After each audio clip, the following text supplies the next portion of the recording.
You clicked because you're standing over a pot right now, aren't you? The soil is bare. Last summer it was full. That perennial you loved came up, bloomed, and you thought it would return like it always promised. Spring came. The pot stayed empty. Here's the truth almost nobody tells you. It probably wasn't the cold that killed it. The cold gets the blame every single time, and the cold is usually innocent. I know because I misread this exact clue myself and lost a coral bells I had babied for 3 winters. So stay with me. By the end, I'm going to show you a 150-year-old trick that Victorian gardeners use to bring the same pots back year after year, and I'm going to name you 10 lazy perennials that shrug off winter in a container and return on their own. This works on the plant you've grown for years, not just something fresh from the nursery. We're going to solve this together, one clue at a time. Let me start with the wrong answer, the one we all reach for first. When a potted perennial fails to come back, the first thing you say is, "It got too cold." We had a hard winter, and I said the very same thing over my dead heuchera, shaking my head at the frost like it was the villain. But look closer at the clue, because that answer falls apart fast. That same plant, growing in the open ground 3 feet away, would have sailed through the exact same winter without a scratch. Same temperature, same frost, same nights. So if cold alone were the killer, the one in the ground would be dead too. It isn't. Something about the pot changed the story. Here's what the Royal Horticultural Society will tell you, and it stopped me cold when I first read it. A plant grown in a container is effectively about 2 hardiness zones less hardy than the same plant grown in the ground. 2 whole zones. In the earth, the soil around the roots is a huge, deep, slow mass that barely drops below freezing even when the air is brutal. In a pot, the roots are sitting in a thin sleeve of compost with cold air on every side. The roots freeze solid, and roots are far more tender than the top of the plant ever was, so the cold didn't lie to you. It just wasn't working alone, and it wasn't the part you thought. Now here's where the good news starts. If the pot is the weak point, then some perennials are simply built to survive that weak point, and those are the ones you want.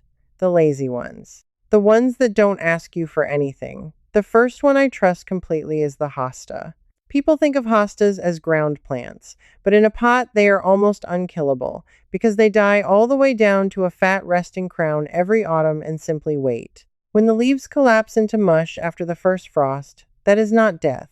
That is the hosta doing exactly what it is supposed to do. Leave the crown alone, keep the pot from turning into a swamp, and it comes back fuller every spring for a decade. The second is sedum, the upright kind. The old variety many of us still call autumn joy.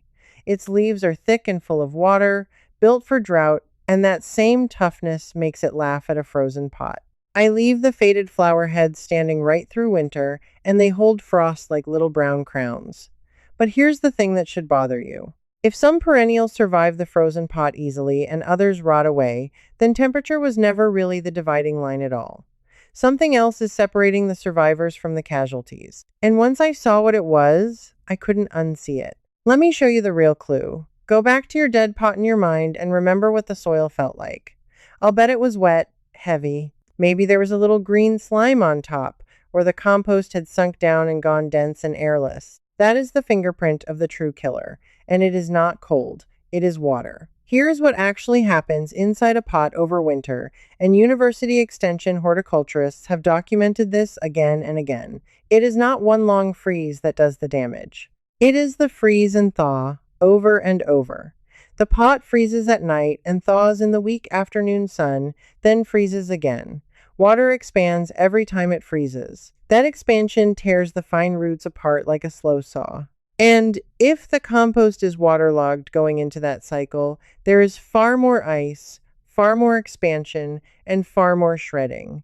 And if the compost is waterlogged going into that cycle, there is far more ice, far more expansion, and far more shredding. If you want to go even deeper into exactly why some perennials survive this and others don't, and what you can do before winter arrives to stack the odds completely in your favor, I've put everything into a series called First Bloom, Deep Roots, and Full Bloom System. It's a proper read, not a quick checklist, and it covers the crown, the compost, the container, and the whole seasonal rhythm that keeps these plants coming back year after year. You can find it linked in the description for $67, And honestly, one rescued plant pays for it the first season. Now, back to that pot you're standing over, because once you understand what the water is actually doing, the fixes become surprisingly simple. Then, when a warmer, wet spell comes, those torn roots sitting in cold, soggy, airless compost do the one thing torn roots always do: they rot. The crown goes soft and brown, and in spring you tip the pot out and find no living root at all, just a dark, sour, sodden mess. That is not a plant that froze to death. That is a plant that drowned in slow motion. I want you to remember one number, because it changed how I do everything. A wet pot in winter is far more dangerous than a dry one at the very same temperature. The RHS is blunt about it. Waterlogging over winter kills more container plants than cold ever does. So the fix is almost insultingly simple, and it costs nothing. You lift the pot off the ground, get a couple of bricks, or those little clay pot feet, or even 2 lengths of scrap wood, and raise the base of the pot so the drainage hole is not sitting flat on paving in a puddle of its own meltwater. Water has to be able to run straight out.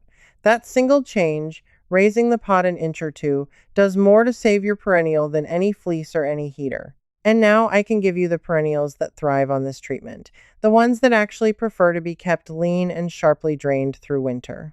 Number 3 is lavender. Lavender does not die of cold in a pot.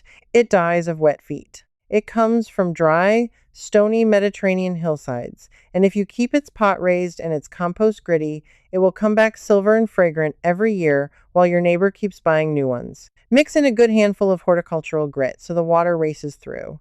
Number 4 is salvia, the hardy perennial kinds, the ones that throw up those deep violet-blue spires all summer. They rot in wet more than they freeze in cold.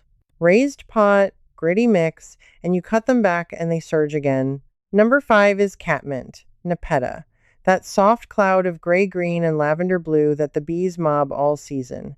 It is one of the laziest, most forgiving plants I have ever grown in a container. It collapses to almost nothing in winter and comes roaring back. Keep it drained and it asks for nothing. So we've ruled out cold as the main villain and caught water red-handed. But I can feel some of you getting quietly upset, because you're not looking at an empty pot with dry soil. You're looking at a big, established plant you've had for years, and it already looks half dead, and you're afraid I'm about to tell you it's too late. It isn't. This next part is for you specifically, for the pot you can't bear to give up on. Because here is the mistake I made, and I want to save you from it. When my heuchera looked dead one March, all brown collapsed leaves and not a speck of green, I nearly tipped the whole thing on the compost heap. I had my hands on the pot, and something made me stop and actually check the crown instead of trusting my eyes from a distance. That check is the whole rescue, so do not throw anything away yet, not until you've done this. Push the dead leaves aside and look right down at the crown, that point where the stems meet the roots. Then scratch it, very gently, with your thumbnail. If you see any green or pale living tissue under the surface, or if the crown is firm and plump rather than soft and brown, that plant is alive. It is dormant, not dead. Dormancy looks exactly like death to a worried gardener. That is the whole trap. With hostas, daylilies, and coneflowers especially, the plant can look like nothing but a pot of dead sticks and still be completely fine underneath, resting, waiting for the soil to warm to a steady temperature before it risks pushing new growth. Many of them will not move at all until well into spring, weeks after everything else has started.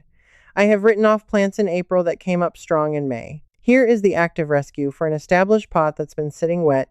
First, tip it gently onto its side and check whether water pours out or whether it just sits there sodden.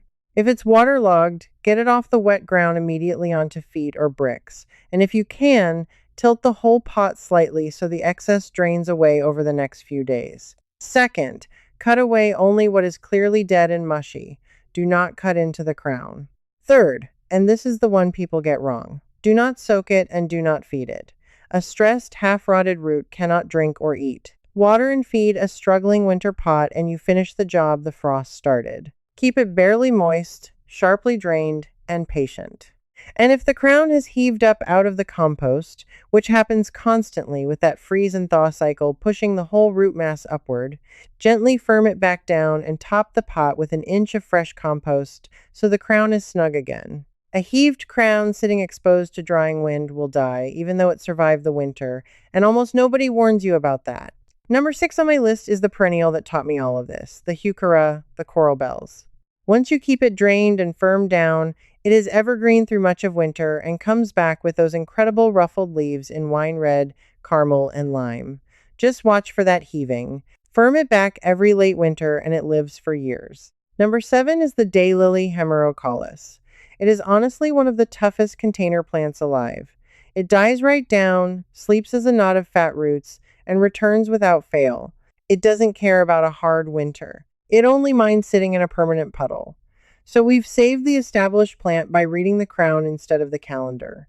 But there's still a nagging question, isn't there? Because some of you did everything right. You raised the pot, you kept it drained, and the plant still failed. So what on earth went wrong? This is where the mystery deepens, because the next killer is one you'd swear was an act of kindness. You brought it inside. I understand the instinct completely. It's freezing.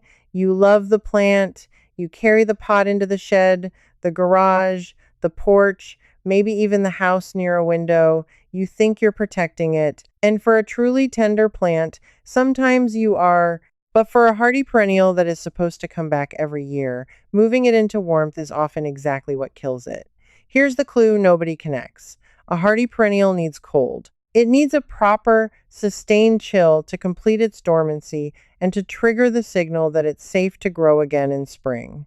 Gardeners call that chilling requirement. When you tuck it into a mild garage or a warm room, you do two terrible things at once. First, you rob it of the cold it actually needs. Second, and worse, you trick it into thinking spring has arrived. It starts pushing out soft, pale, weak growth in the dead of winter, in low light, when it has no strength to support it. That growth flops. It gets fungal problems in the still, damp air, and the plant exhausts itself at the very moment it should be resting. Then there's the drying. A heated indoor space is desert dry, and a pot indoors can bake to dust while you're not looking, killing the roots by drought in the middle of winter, which feels almost cruel when you were only trying to help.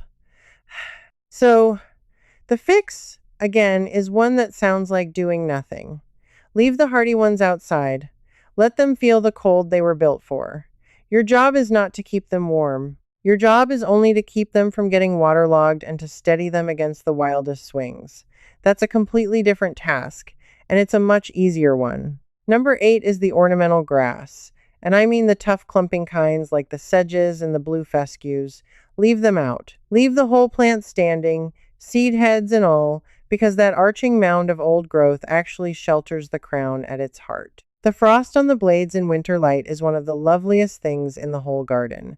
Cut them back only in early spring, never in autumn. Number 9 is the coneflower, echinacea. Leave those seed heads standing too, and you get the double gift of the goldfinches picking the seeds through winter and a plant that comes back stronger for having rested cold and undisturbed. Bring it into a warm room and you'd ruin it. Leave it out in the frost and it thrives. Number 10, and this one is my quiet favorite for a lazy pot, is Bergania, the elephant's ears. Big, leathery evergreen leaves that often flush deep red and bronze in cold weather, then throw up pink flowers as early as late winter. It stays out. It wants the cold. It's practically indestructible in a container, and it looks alive all year when everything else has vanished. So now you know the 3 false answers we all reach for. It wasn't simply the cold. It was often the wet. It was sometimes the kindness of bringing it in. And I promised you at the very start that there was one more thing, a real discovery, the trick that ties all of this together and turns a pot from a death trap into the safest place a perennial can spend the winter. Here it is. And I need you to know I did not invent this. I found it in the way the old estate gardeners worked more than a century ago, long before anyone sold plastic fleece or pot heaters.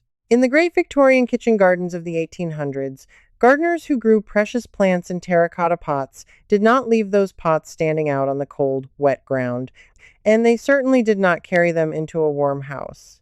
They did something they called plunging. They sank the pots up to their rims into a deep bed of sand or fine ash or old spent compost. The pot vanished into the bed. Only the plant showed above the surface. And think about what that quietly solved. every single problem we've uncovered tonight, all at once. The surrounding bed insulated the roots so they held a steady, gentle cold instead of that vicious freeze and thaw sawing back and forth. The roots never got that sudden warm thaw at midday, so they never got tricked into growing early, and they never got shredded by ice expanding and contracting a dozen times a week. The pot drained freely down into the sand below, so it never sat in a puddle. And because the plant stayed outdoors, it got every hour of the cold it genuinely needed to wake up properly in spring. One old technique. Every clue answered. Now, you and I don't have a Victorian ash bed, but you can do exactly the same thing this weekend with what you already have. And this is the part I want you to actually go and do. If you have a spare corner of a border, dig a shallow hole and sink the whole pot into the ground up to its rim, then draw the soil back around it. That's a true plunge, and it's the gold standard. No border to spare? Then group your pots. Push them all tightly together against a wall, the coldest wall you have, a north-facing or east-facing one, not the warm, sunny south side. I know that sounds backward, but you want steady cold, not a wall that heats up in winter sun and starts that thaw cycle all over again. Cluster them so they shelter each other, put the most tender in the middle of the huddle, and then pile dry leaves, straw, or bark chips into all the gaps and up around the sides of the pots. You have just built yourself a plunge bed out of thin air. The pots insulate each other exactly the way the sand used to, and for a single treasured pot, the simplest version of all. Stand it on its feet so it drains, wrap the sides of the pot, not the plant, just the pot, in hessian or bubble wrap or an old wool jumper, and tuck it up against that cold sheltered wall. You are insulating the roots and leaving the top to take the cold it wants. That is the whole secret the frost never wanted you to know. The pot was never the enemy. A pot left standing alone on wet ground in swinging temperatures is a death trap. The very same pot, plunged, grouped, drained, and left properly cold, is one of the safest, coziest places a hardy perennial can possibly spend the winter. The Victorian gardeners knew it. It got buried under 100 years of people simply telling each other it got too cold, and now you have it back. Let me put the whole diagnosis in your hands one more time, simply, so you never lose a pot to a wrong guess again. When a potted perennial doesn't come back, don't blame the cold and give up. Lift the pot off the wet ground onto feet so it drains. Keep the compost gritty and lean, never soggy. Leave the hardy ones outside in the cold they need instead of coddling them into weak early growth in a warm room. Before you throw anything away, scratch the crown and look for green, because dormant looks exactly like dead. Firm any heaved crowns back down in late winter. And group or plunge your pots so the roots hold a steady, gentle chill instead of being sawn apart by freeze and thaw. Do that, and these 10 will come back for you year after year with almost nothing asked in return. The hosta that fattens up every spring, the sedum standing through the frost, the lavender that keeps its scent, the salvia and the catmint the bees adore, the heuchera in its wine and caramel colors, the daylily that never fails, the grasses catching the light, the coneflower feeding the birds, and the bergenia glowing red when the rest of the garden is bare. Here's what I really want you to take from tonight. You are not a gardener who kills things. You were only reading the wrong clue, the way I did, the way almost everyone does. Now you can look at a quiet pot in March and know the difference between resting and gone. You can tell the frost it isn't guilty and go check the crown instead. That's not a small thing. That's the difference between losing a plant you've loved for years and watching it come back stronger than before. And I genuinely love to know your story, so do this for me. Tell me in the comments which clue you recognized on your own pot. Was it the heaved crown pushed up out of the compost? Was it the sour, waterlogged soil? Or did you make my mistake and carry a hardy plant into a warm room, meaning to save it? Write it down and post it, because I read them and I answer them, and someone else reading yours will suddenly understand what went wrong in their own garden. Tell me where in the world you're gardening from too. I love knowing whether you're facing a British damp or a hard continental freeze, because the plunge trick bends to fit both. If you want to stop guessing and start reading your plants the way they're actually trying to talk to you, come along with me. This isn't about following a channel. It's about joining a whole group of us who've decided we would rather understand our plants than lose them and never know why. That's the difference between a gardener who panics in spring and one who quietly knows what to do. And I'll leave you with this, because it's the very next mystery I want to solve with you. There is one hardy perennial that will sit in its pot all spring, green and healthy and perfectly alive, and stubbornly refuse to give you a single flower year after year, and everyone will tell you it's the wrong feed when the real reason is something you did last autumn without even realizing. I nearly gave mine up as a dud before I found the cause. That's where we're going next. Come and diagnose it with me. That survival trick I promised? The deeper version picks up right where we stopped, inside my membership, the Blooming Garden Circle. And there you can ask me your own question. And I answer you myself, a real person, not a machine. You'll belong alongside gardeners just like you. Just point your phone's camera at the code on the screen, takes a minute, and you can cancel anytime, one click. No risk. Now that your pots are full of easy flowers, there's one simple thing you can do each June that keeps them blooming stronger for years. Let me show you exactly what it is, starting right now.